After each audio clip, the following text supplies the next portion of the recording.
11 people have been killed and many others injured in a rocket attack that hit a town in the Israeli-occupied Golan Heights. Many of the casualties were children who were playing on a football pitch in the town of Majal Shams. Israel has blamed Lebanon's Hezbollah movement. It has denied responsibility. Mark Lowen sent us this report.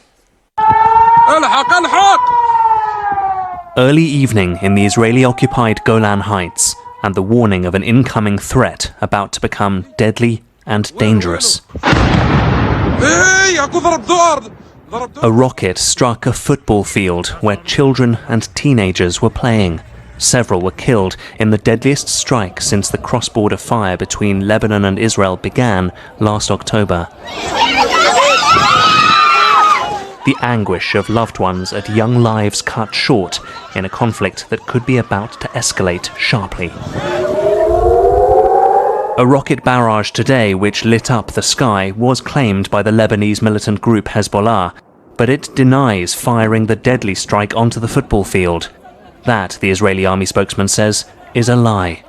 This attack shows the true face of Hezbollah, a terrorist organization that targets and murders children playing soccer on a Saturday evening.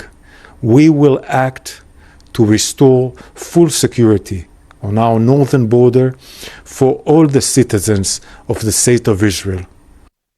And the question is how Israel's government will react.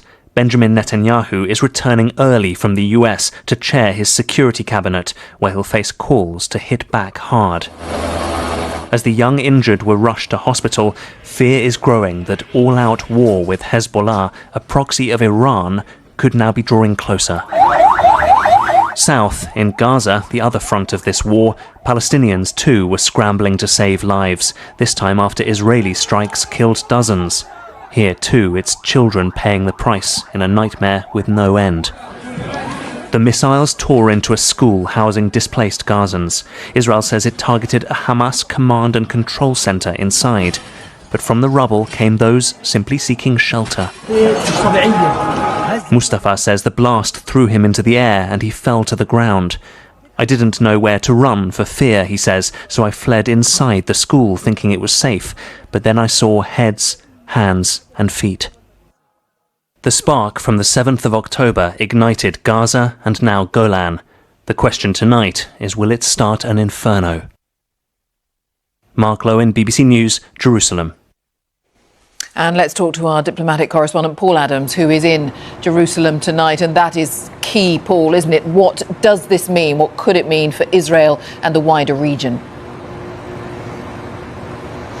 Yeah, Jane, I was with a Western diplomat when news of this attack broke, and he voiced the fear that everyone is expressing tonight.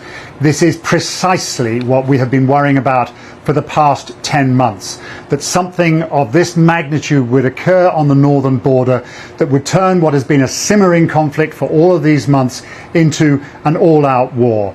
Some kind of Israeli response looks absolutely inevitable. If you think back a week or so to that Yemeni Houthi drone attack in Tel Aviv that killed one civilian, that triggered a major Israeli response.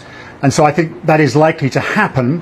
We are still in claim and counterclaim territory. Hezbollah says that it was not responsible for this rocket, but at just about the time when those first reports of injuries were coming in, they claimed to have hit a nearby Israeli military base. So it does look likely that Hezbollah was responsible. And the fears that that diplomat was expressing and everyone here are feeling, those fears could soon be realized.